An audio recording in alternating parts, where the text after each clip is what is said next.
Good morning, everybody. Welcome to the international chapter where we invite wonderful speakers to join us and talk to us about a topic that stimulates them and hopefully us. And this one, I'm sure, will do that. So, without much further ado, because we're on strict timelines on these, because we've only got half an hour, I'd love to introduce Hadley. So, Hadley Coull is kindly going to be taking us through, can I just say, a wonderful presentation. What I'm going to do is, because I know Hadley very well, I'm just pulling up his bio, so I just don't talk to you about how I know Hadley. But Hadley is, here we go. Hadley is founder of Headz, an international insight and strategy collective working across technology, media, and leisure. He's got about the same amount of experience as me in the industry, so that's 25 years plus. And he helps organizations understand culture, audiences, and meaning, and how these forces shape brands, behavior, and growth. Today's presentation is about brand building in the age of optimization, and I'm excited to hear it. Beyond all that, Hadley's also a really good guy and a published author. So if you ever have time and are into science fiction, look him up. I'm sure we can send the link to your book, and I know you can pick that up off Amazon as well. So without further ado, Hadley, I'm going to hand over to you and see you on the other side. Thank you so much, Dave, for your kind introduction. Lovely to be here, folks. Thank you for inviting me along. It's really lovely to be here. Let me just take a moment, please, to share my screen. Let's hope everything comes up. Dave, would you be all right just to nod? Is that, yeah, coming through? Okay, great, great. Wonderful. So thank you again, Dave. It's great to be here and thanks for inviting me to share some thinking with you. So I'm going to talk today about brand building in the age of optimization, and particularly about how organizations make decisions, what kind of logic drives those decisions, and what that can do to brand experiences over time. I'll run through this in about 20 minutes, and then we'll have a bit of time for some discussion at the end. So Dave's already talked through some of this, but just to introduce myself again. Yeah, so I'm Hadley. Here in the UK, I run Headz. We work all around the world. I've worked with Dave for many years and his lovely team. We specialize in qualitative research and cultural strategy. And really, this piece draws on patterns we've been seeing across sectors rather than any single study or project. But having said that, I would say that the argument I'm about to make does feel more visible in technology, in media, gaming, digital platforms, and really any category where the relationship is primarily mediated through digital systems. So traditional FMCG brands may face this too, but digital first environments are where the tension becomes especially visible. And excuse me, I've been sharing versions of this with a number of clients over recent months, and while I suspect that many of the underlying observations might be familiar to this audience here today, I do hope that the framing offers a useful way of thinking about some of these issues. So, a lot of modern brand behavior feels slightly off, not broken, not disastrous, just a little bit cold, a little bit procedural. And we see this in lots of small ways with excessively transactional emails and communications, tonal miscalibration in brand comms, emails that feel weirdly cheery or weirdly serious, depending upon the context and the topic, apps that interrupt the thing that you open them to do, notifications that seem to lead nowhere, feedback that doesn't seem to feedback, and product changes that just don't quite feel right to the user. And our attention, we hear a lot about our attention these days. It increasingly feels like a resource to be harvested rather than a relationship to be tended to, with seemingly endless nudges, recommendations, and requests for our labor or attention. And I expect that we all recognize this feeling. It's not dramatic, just a slight misalignment. A lot of this relates to what I call the system performing itself. So one of the challenges with metrics and measurement is that we introduce these things to understand how something is working. They start as proxies for success, but over time the proxy becomes the goal, and people start optimizing for the metric rather than for the outcome it was meant to measure. So something like click-through on a website or dwell time on a platform, it starts as a measure of the success of the brand experience, but over time it becomes the goal itself, divorced from the thing it was intended to represent. So what happens is you start valuing what you can measure rather than measuring what you value. So think about call center handling times, click-through rates, likes on social media, or even a school's exam results. They are all perfectly sensible measures until you start optimizing for the measure itself.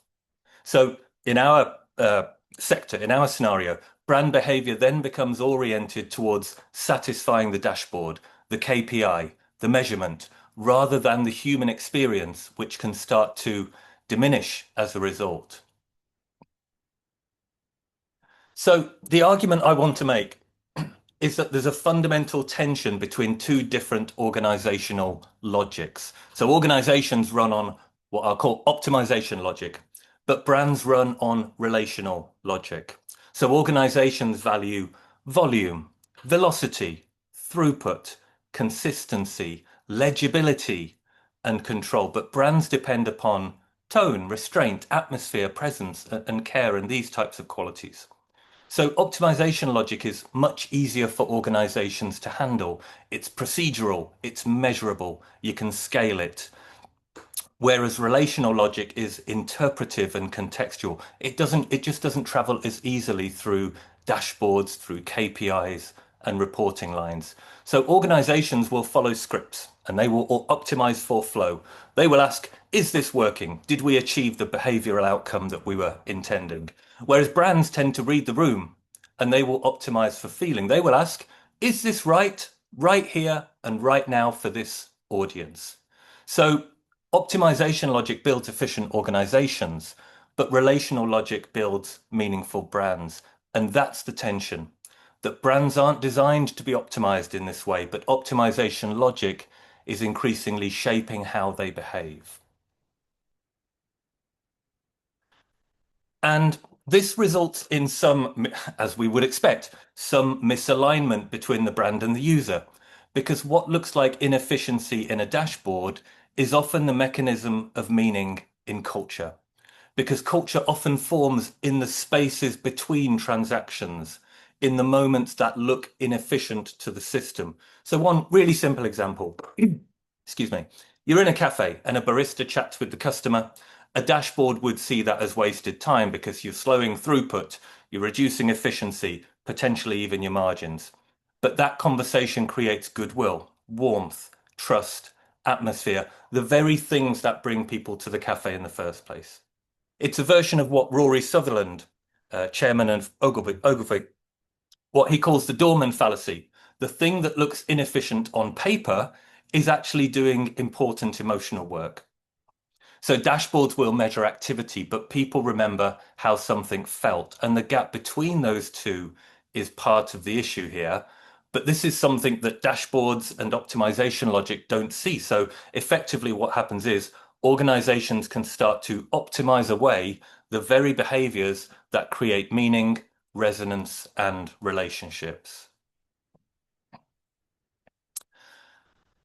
A game designer called Soren Johnson, he worked on the Civilization series of games. He has a great quote that I think is really useful here. He said that given the opportunity, players will optimize the fun out of a game. So game designers know that if a game allows it, players start to adapt the way that they play in order to progress more efficiently through it. So what's the quickest way I can achieve this goal? Or how do I maximize my resources or whatever that objective is? So they focus on whatever gets them forwards fastest, even if that means missing some of what makes the experience fun. So things like exploration, surprise, atmosphere, variation, or experimentation. And I think that organizations, when left to dashboards and KPIs, can start to do the same thing to brands. They can start to sap the atmosphere and the life out of brands. And just to be clear, there's no malice or incompetence here. It's just one kind of organizational logic that has become highly dominant. So it's not that this optimization logic is bad. It's that it's become so dominant that it starts to crowd out other forms of organizational intelligence. And that's the ability to sense the health of relationships, culture, and meaning. Of course, the obvious retort to what I'm saying here is, but optimization works. Our numbers are up. And yes, they often are, but that's because optimization often converts brand equity into short-term performance. So it spends the invisible assets that brands live on, that they thrive upon: goodwill, trust, tolerance, memory, affiliation, all of that good stuff. It's a bit like oil. It takes millennia to build up in the ground, and you can burn through it very quickly for short-term benefit. But rebuilding it takes far longer than it does to spend it. So the system is telling you you're succeeded, but it's only telling you part of the story, because what looks like growth can actually be the conversion of brand equity into short-term performance. And a lot of the behaviors that are driven by optimization logic, so automated emails, upselling, product notifications, and so on, they might succeed administratively, but they can also fail atmospherically. So the system might be working, the dashboard might be lighting up, the numbers are going up, but something human, relational, and atmospheric and valuable is being spent underneath that. And optimization often works precisely because it is spending relational capital that took years to accumulate.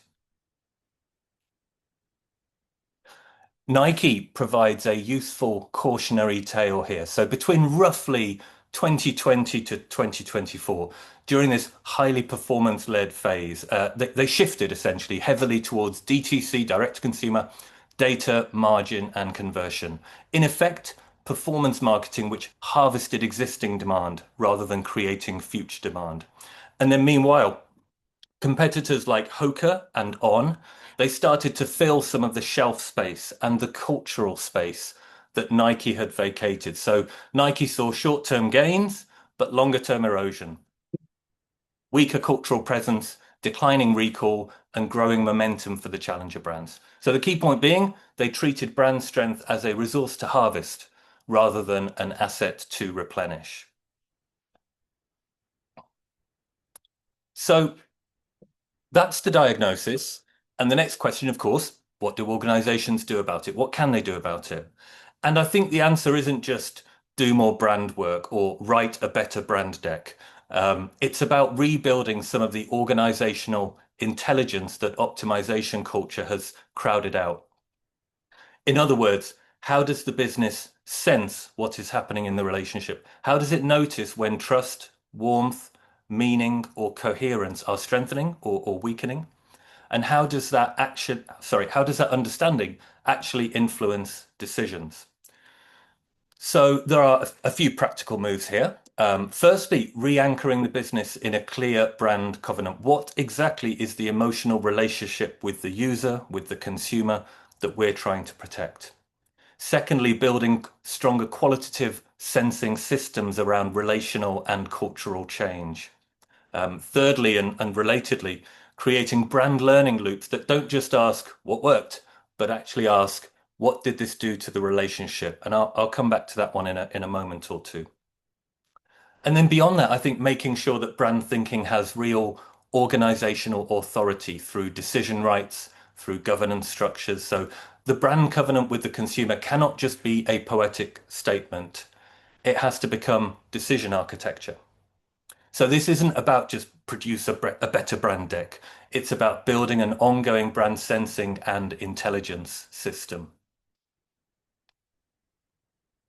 And I want to pause on one of those ideas now. And this is about revealing blind spots. I think a lot of this is about revealing blind spots in what organizations can currently see, because that's really what all of this is about how do organizations see, perceive, and understand the consumer? What kind of entity do they think they're dealing with when they engage with a consumer or a user?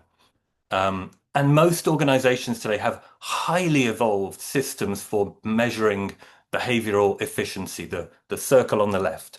They have very strong performance loops. So nice and simple. Roll it out, measure it, see what works, scale it, repeat, bum, bum, bum, over and over. But they have much weaker systems for interpreting relational and cultural change.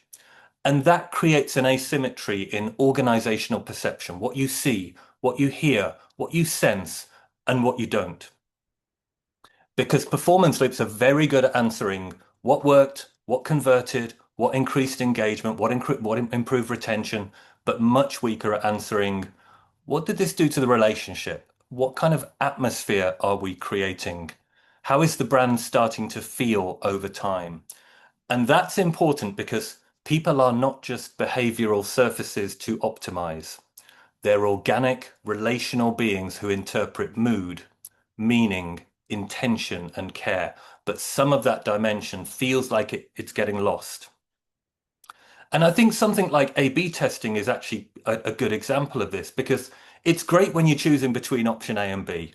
But if you start to do that same process over and over again and you scale it up, you do tens of them, you do hundreds of them, you start to lose sight of what those local optimizations are doing to the experience as a whole.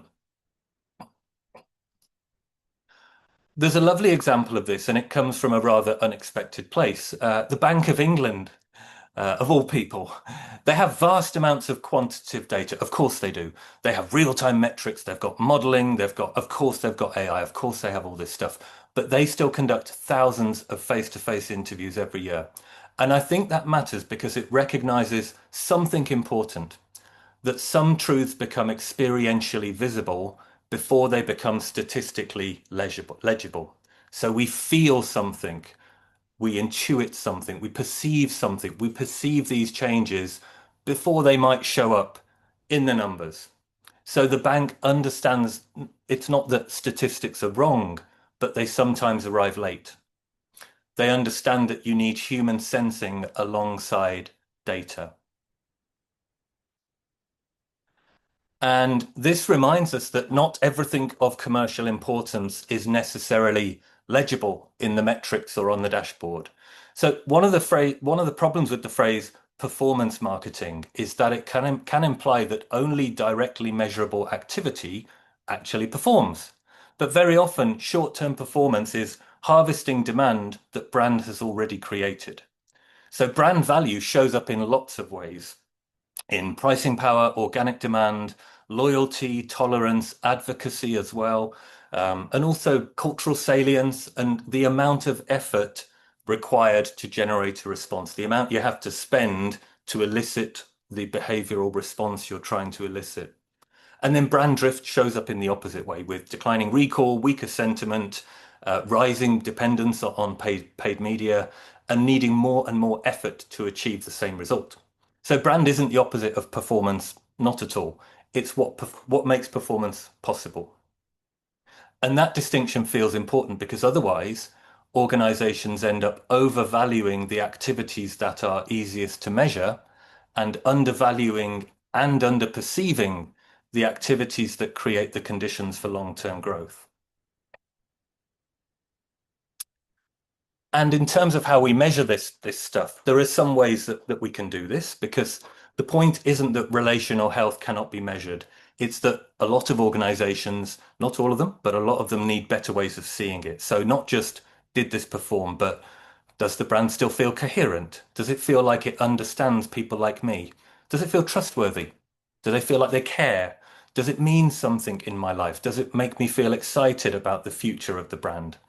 And these are all imperfect measures, of course, but they're valuable precisely because they sit above individual touch points. They help to register the cumulative effect of many small decisions over time. So that's the point, really. It's not, the goal isn't softer evidence. It's evidence that can see the relationship. And final thought from me, final slide. Underneath all of this, I expect many of you may have been reflecting on this already, that underneath all this is a deeper organizational challenge. And that is not, of course, to abandon optimization. It's to stop it becoming the only governing logic. Because some of this, I think, comes down to more fundamental issues of trust. So can the business trust truths that are experientially real, but not easily legible to the system? And can brand and insight teams be trusted to name what matters, even when that depends upon judgment, interpretation, and imperfect proxies? So yeah, of course we need better evidence, but we also need to restore trust in judgment. So the final thought I'd leave you with is that brand isn't just a function. It's not just a team within the business, and it's not just about creativity and so on. It's a way of thinking that protects and nurtures the relationship, and it's one that organizations must learn to trust again. So it's not about celebrating creativity for its own sake. It's about making the case for judgment, restraint, and atmosphere inside of systems that naturally privilege measurable proof. And I hope that feels interesting, helpful, and happy to discuss if anyone has any questions. Yes, I'm going to try not jump in. Does anybody else have questions before I take over? That was awesome, Hadley. But feel free to put a question in the chat. No, anyway, I'll start and get the ball rolling. I have been jotting down because I'm old school with my pen and paper. Yeah, I love Rory Sutherland. It's like the short-term metrics are like crack cocaine for marketers. And so, I mean, the big question, obviously, in this age of optimization is, yeah, what are your thoughts, Hadley, as agentic starts to really ramp up, and marketers kind of being forced, well, not forced, but encouraged to use more AI and optimizing, so to make further optimizations. Yeah, how do you see that playing out? Yeah, that is, of course, one of the big questions that follows from this. And I think it's a really interesting example of this tension. Used well, of course, it can reduce friction, it can speed up workflows, help teams understand patterns and so on, and even get players or customers or users to the right human support faster. But used badly, it becomes another expression of optimization logic. So cost reduction, deflection, automation, scaling, often at the expense of trust and relationship. So the bottom line on AI in this, like for me, isn't AI or no AI. It's what is AI being asked to protect? What it is, what are the sorry, what's the word? Incentives and motivations. What are the parameters around which it is working? Is it about protecting the relationship, which of course is what folks like us would argue it should be used for? Or is it simply removing human contact from the system? And my opinion, it won't surprise you, is that it should help expedite human care, human judgment, human resolution, rather than replacing them certainly where the relationship is at stake or may be affected adversely. Fantastic. I have more. Sasha, yes, because I'll just keep going otherwise. Bad light here. I've got one hypothesis, which I'd be interested to hear what your thoughts are, which is with a lot of the big brands out there at the moment, the fight, it feels like we're in a losing battle. I'm not going to lie. Do you feel like the next frontier is actually the right balance and the right culture being formed with challenger brands and startups? Do you feel like that's the next frontier? When you say a losing battle, Sasha, in light of in light of AI, in light of AI and the shortcuts which are being taken to speed things up. Yeah. I think challenger brands is a really interesting angle or aspect to this. I mean, I sometimes wonder, where are all the challenger brands? It feels like when me and Dave were coming of age, in the industry 20, 15 years ago, it was all about challenger brands. Where are they? I don't know. I don't feel like we have that many these days. But sorry, that's something of an aside. I think a lot about care, and I hope that is evident from what I've just talked through. I think care is such an interesting parameter in all of this, and care is actually antithetical to optimization. You can't optimize care because care means I'm here, I'm Yeah. listening, I'm Yeah. present, I'm giving my time, my attention, and so on. And I do think that there is a very interesting point in all of this, or idea in this, around the future, some of the future belonging to brands who can scale whilst maintaining, you Mm, might call it, relational presence, or at mm, least a sense of care. I think encounter is another lovely word in all of this. mm, Process versus encounter. mm, Optimization makes us feel like we're being processed by systems. Here's your ticket, here's your whatever number.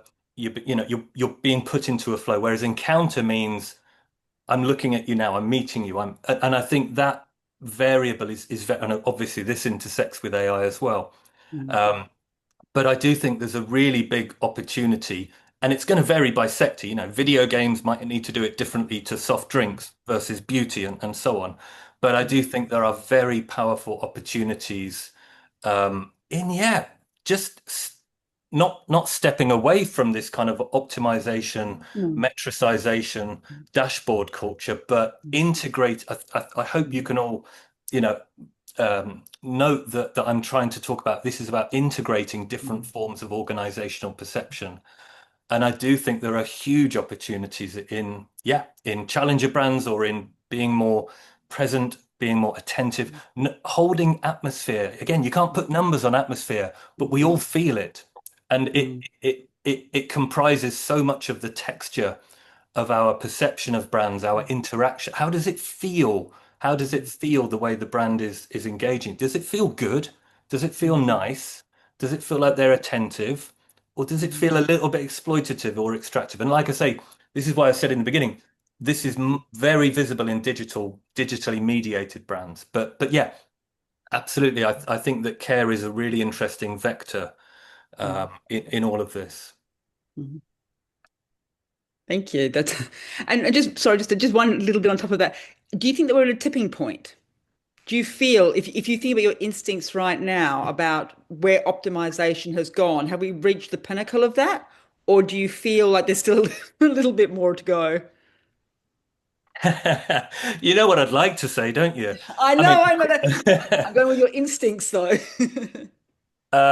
my inst I don't know. I think with a lot of these things, you see both, right? It's like trend and counter trend.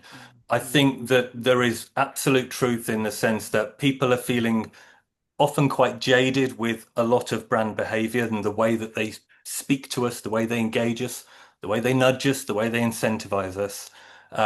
You know, people feel this, and this is kind of what I'm saying about things that are experientially visible before they're statistically legible. Um, but at the same time, a lot of this is about incentive structures. Why do we have this culture? Why am I here talking about optimization logic? Because the incentive structure of corporate life, of brand building, is itself optimized for optimization. It rewards short-termism, um, focusing on growth, on revenue growth, and so on. And when growth itself or revenue becomes the goal, rather than the corollary of success, which is, of course, historically, that's what growth was meant to be, right? You do something well, growth and success is the result of that. But when growth and success, when you flip that round, so I don't know. I don't think we're over the worst of it, if I may say so. Thank you. Much as it breaks my heart. And Oh, and sorry, Julia. just one thought. Sorry, just so far. I think this is elsewhere in our culture. I mean, I think a lot about optimization culture. Look at masculinity. Look at gym culture. Look at how we've started to optimize our leisure. You know, leisure as a place of respite is a bit more recessive now. Leisure is increasingly a place to perform, to enhance the self, to perform masculinity, to perform competence, and so on. And so I think optimization logic, it's a part of, perhaps it's just a part of the capitalist way of life, but it's a big part of our culture. So this isn't just about businesses and brands. It's kind of everywhere. This is kind of how the modern world thinks. It's quite strategic, calculating, instrumentalization. I think taking a kind of instrumental attitude towards things. How do I use my leisure time? I don't enjoy my leisure time. I want to use it effectively. So yeah, I don't think we're over the worst of it. Thanks, Hello. Hadley. Hadley, that was great. Thank you. That was such a great presentation. Oh, Do you thank think you. that kind of approach to like dashboard heavy approach and optimization approach is like reaching our industry as well? Because it really resonated with me. Like clients seem to be obsessed with having more participants, more data, better value for money. I mean, AI synthetic participants are probably part of this mentality. You want more and more, but maybe you're missing a bit on the nuances of those relationships with your consumers and your participants. Yeah, it's great point, Julia. And there's a lot to think about here. In short, yes. I think we're all seeing that procurement is, excuse me, becoming more prominent, more more prominent in terms of how decisions get made, and procurement logic. Procurement logic is a distinctive thing, and it doesn't always chime well with the kind of language that we speak and the way that we articulate what we do. But yes, I do. I think a big part of this is our loss. For me, I think there's two big things that I certainly think of in terms of some of the background to this. Number one is loss of judgment. Loss of faith in judgment. And we see this across our culture. We live in a low trust culture. Probably most people, whichever country you're in, I suspect it's increasingly a low trust culture, whether you're in Australia, UK, or Bolivia or whatever. We've lost trust in our culture, and with that, we lose faith in judgment. And there's also a very particular thing about our sector, which is that judges judge, lawyers interpret and make judgment, as do doctors and all sorts of professionals. And you'd never really challenge them and say, well, that's just your opinion, isn't it? But in our sector, there has become this thing where we're increasingly focused on proof points, and if me or you offer an interpretation rather than this is what the consumer said, it does feel like some of the faith in professional expertise of qualitative researchers has been lost because of the increasing organizational power, just the sheer clout of numbers that we all know it. They feel empirical, they feel tangible, that feels, if they feel real. So I think loss of judgment is a part of it in terms of our sector and how we relate to clients. I think the other big thing is, it's funny with the pandemic how we all remember it, right? All these themes and, this is the new world, the new paradigm. And then, of course, when it's ended, we stopped talking about it and no one wants to talk about the pandemic. But something interesting happened in the pandemic, which is businesses took the humans out, right? So do you remember, because of biohazard, because we were all biological hazards to each other, the responsible thing for businesses to do was to automate, right? Take out the human interface and replace it with, apps and processes and queues and whatnot. But when the pandemic ended, it feels like we forgot to put the humans back in. And of course, what was going on was businesses were seeing the effects of some of those changes on their bottom line. They saw that, okay, if we move to automation, take out the cashiers, take out the, whatever it is, the numbers go up. But losing, we've lost a lot of just that, again, that sense of encounter, that sense that you can that brands, that organizations have a human interface that meets you, that encounters you rather than puts you into a process and so on. So sorry, it's a slight digression, but I think there's a lot feeding this, the loss of faith in judgment, the diminishment of human encounter in brand interactions. And I absolutely think it's informing client procurement and procurement logic as well. Hadley, it's been tricky to jump in and say that we've reached our time because everything that you've been saying has been super interesting and fascinating. So I unfortunately, we do have to bring it to an end. Your details are on screen. I'm sure everyone on here who has a further question can get in touch with you, drop you a line. We'll be sharing this on to the broader QRCA international community. So you may well have other people get in touch with you as well. Loved it. That was a really Given that it's early in the morning on our side, and a few of us have got hangovers from the football, Yeah. actually quite a good way to start the day, kind of kick things in and sort of make you think. I think I'm speaking on everyone's behalf here. Thank you sincerely. That was an excellent presentation, and thanks for your time. Have a great day, and thank you everyone for joining. The recording will be available for you. Cheers. Thank you, everybody. Thanks, It's been a everyone. pleasure. Thanks, Thank Hadley. you. Bye-bye. Thank you, Hadley. Bye. Thank you. Bye-bye. Bye bye.